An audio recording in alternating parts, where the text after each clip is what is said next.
Someone asked me a question. It wasn't a difficult question. It wasn't fast, and it wasn't confusing. I understood every single word. I knew exactly what they were asking me, and I knew the answer too. But I didn't say anything. I stood there in silence, looking at them, feeling time stretch in a strange way. A few seconds felt much longer than they really were. Inside my head, everything became loud and chaotic at the same time. It wasn't that I didn't understand English. It wasn't that I didn't know the words. I knew them. I had learned them. I had seen them many times before. But in that moment, my brain stopped working the way I wanted it to. Thoughts started crashing into each other. What tense should I use? Is this the correct structure? Does this sound polite enough? What if this sounds stupid? What if I make a mistake right now? My heart started beating faster, my body became tense, and I felt panic growing quietly inside me. I was trying to build the perfect sentence in my head, following rules, checking grammar, choosing the right option, while the other person was simply waiting for an answer. And that silence wasn't about English. It was about fear. That moment you're describing happens to many people, much more often than you think. It feels terrible. The worst part is that I understand everything, but I can't react. It feels like my body is there, but my voice disappears. That's because you're not reacting, you're calculating. Yes, I'm not talking to the person anymore. I'm talking to my own head. I'm answering rules, not the question. That's what it feels like inside. The conversation keeps moving, but I fall behind because I'm still trying to choose the best possible answer. I'm not trying to communicate. I'm trying to perform. And in that moment, it feels like I only have one chance. One chance to say it correctly. One chance to sound normal. One chance not to embarrass myself. That pressure makes everything heavier. Even a simple question suddenly feels important, like a test I didn't prepare for. In that moment, time feels strange. Everything slows down, but my thoughts move too fast. I become very aware of myself, of my voice, of my accent, of how I sound. I start imagining how my answer will look from the outside. Not what I want to say, but how it will be judged. That's when the question stops being simple and becomes personal. I'm not thinking about the person anymore. I'm thinking about myself, about how I look, about how I sound, about whether this moment will be another proof that I'm bad at speaking English. The pressure grows quietly, but it fills the whole space inside my head. Even though nothing bad is happening, my body reacts like it is. My shoulders feel tight, my breath becomes shallow, and I want to escape the moment. But I'm still standing there, silent. That's because your brain turns the conversation into a performance. You stop responding and you start protecting yourself. That sentence stays in my head. Silence sounds worse than simple English. When I say nothing, I feel even more uncomfortable than when I imagine making a mistake. The silence feels loud. It feels like everyone notices it, even if they don't. In my head, that moment becomes much bigger than it really is. It feels like this silence defines my English, like it proves something bad about me. Most people don't freeze because they don't know English. They freeze because they choose the wrong goal. What do you mean by the wrong goal? The goal of sounding correct, of sounding smart, of sounding perfect. I never thought about it like that before. My goal was never just to answer. My goal was to answer well. And because of that, I didn't answer at all. I was aiming too high in a moment that didn't need it. I wanted control, and control made me slow. It made me silent. Let's replay that moment again, but differently. Someone asks you a simple question. Not an interview question, not a test, just a normal, everyday question. What is the smallest thing you could say in that moment? One word. Exactly. One word is already a conversation. That idea feels strange to me. Too simple. Almost wrong. My brain doesn't trust it yet. It still wants more structure, more preparation, more safety. But at the same time, something about it feels lighter, with less pressure and less weight. Your brain was trained to prepare, not to react. That's why this feels difficult. And that's when I start to understand that nothing is broken inside me. I didn't fail because my English is bad. I froze because I was trying to do too much in a moment that needed almost nothing.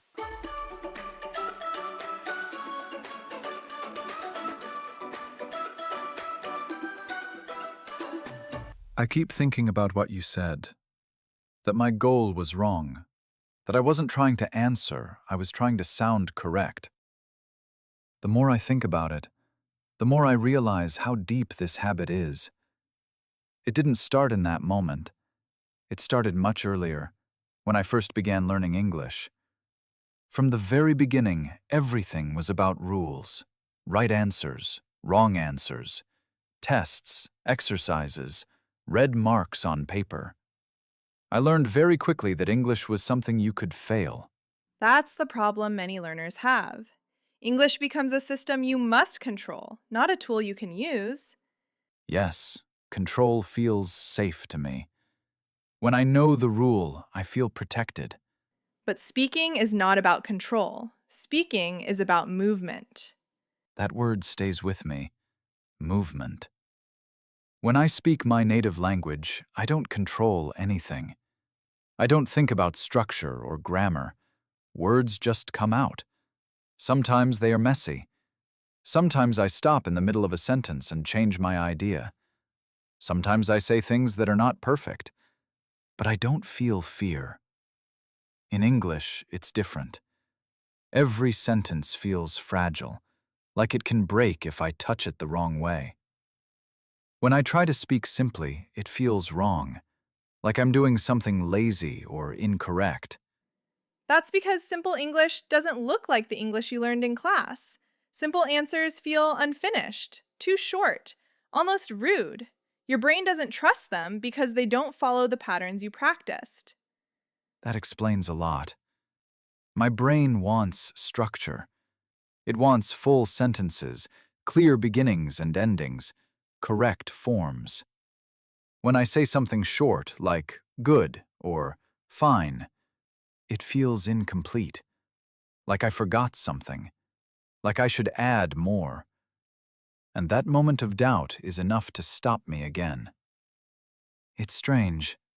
Simple English works in real life, but it feels unsafe in my head. Because your brain learned to survive tests, not conversations. I realize that my brain is still in exam mode. Even in normal situations, it acts like I'm being evaluated, like someone is checking my answer. Like this moment will prove whether my English is good enough or not. That pressure doesn't come from the other person. It comes from inside me. The other person just wants a response. I want approval. When someone waits for my answer, it feels like everyone is watching me. Even when no one is. Yes, the spotlight is imaginary, but the stress is real. My body reacts before I can stop it. My chest feels tight. My breathing changes. My thoughts speed up. I'm no longer present in the conversation. I'm inside my head, trying to protect myself from a mistake that hasn't even happened yet. Your brain thinks silence is safer than risk. Even if silence feels awful. Yes, because silence feels familiar. That hits hard. Silence feels familiar. I've used it many times. I've survived it before. It's uncomfortable, but it's predictable. Speaking feels unpredictable. A mistake could happen. Someone could misunderstand me. I could sound strange. So my brain chooses the option it knows, even if it hurts. There is another strange thing. Even when I know the answer, I don't trust it. A simple word comes to my mind, but I don't say it. I hold it back and wait for something better, something more correct, something safer. And while I'm waiting, the moment passes. The conversation moves on without me, and I stay behind, thinking about a sentence that no longer matters. I notice that I often reject my first answer. The first answer feels too small, too easy. My brain tells me it can't be enough. It tells me I should add more, explain more, sound smarter. But every extra second of thinking makes me feel less confident. The answer doesn't get better. It disappears. That's because your first answer is usually the most natural one. And I don't trust it. Because you learn to trust rules more than reactions. That hits me. I trust grammar books, exercises, and examples more than my own instincts. Even when my instinct is right, I doubt it. And that doubt creates distance between me and the other person.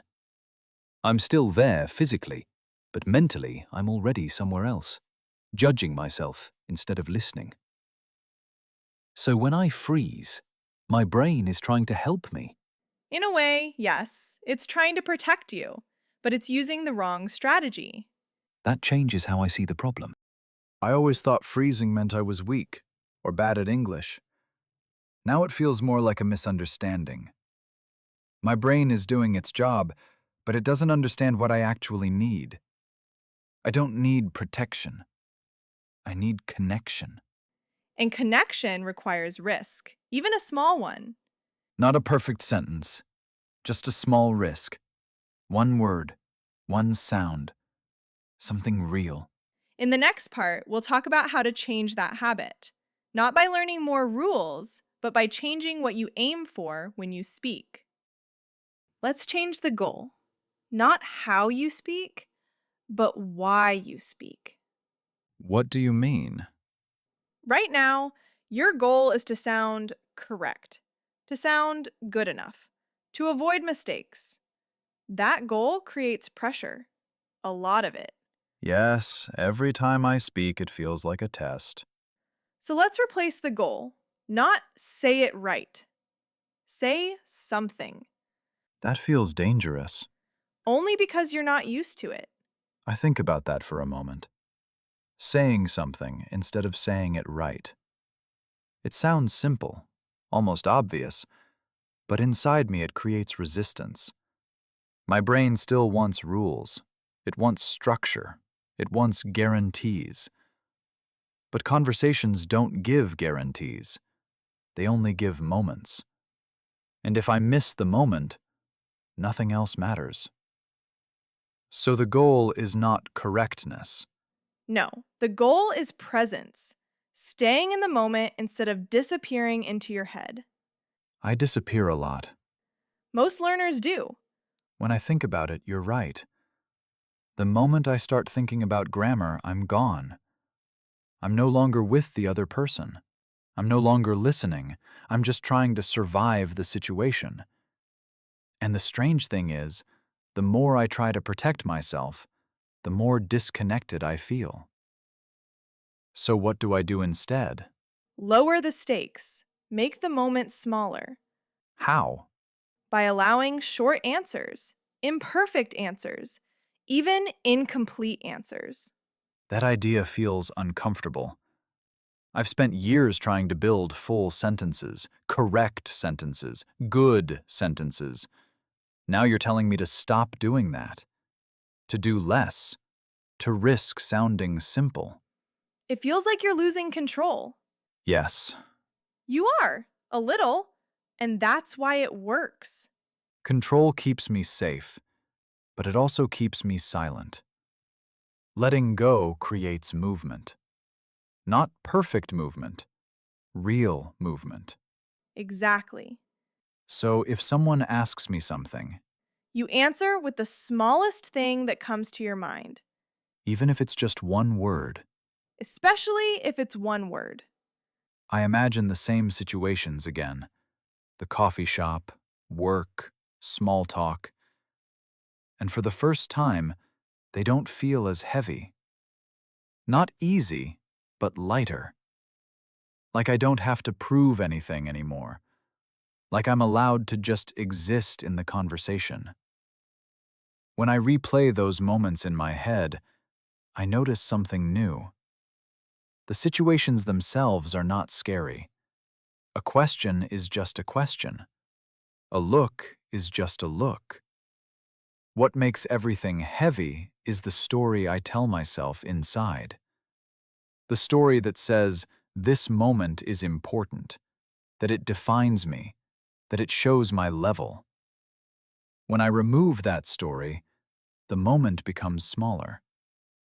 Still uncomfortable, but manageable. I realize that I don't actually need to impress anyone. The person in front of me is not waiting for proof. They're not testing my English. They're just continuing their day. And I'm the only one turning this into something bigger than it is. That thought doesn't remove the fear completely, but it makes it quieter, less dramatic, less controlling. That's because you're giving the moment its real size. Yes, it's not a performance. It's just a moment. And moments don't need perfect language, they need response. That sentence feels grounding. Response, not perfection. I don't need to show how much I know. I don't need to use the best words I've learned. I just need to stay present. Even if my voice shakes a little. Even if my answer is simple. Even if it's not impressive. When I think like this, speaking feels less like a risk and more like a step. People don't connect with perfect English, they connect with response, with reaction, with presence. Silence breaks connection. Even a small word keeps it alive. I think I understand now. Speaking is not about showing what I know, It's about staying in the moment. about not hiding. Yes, That changes something inside me.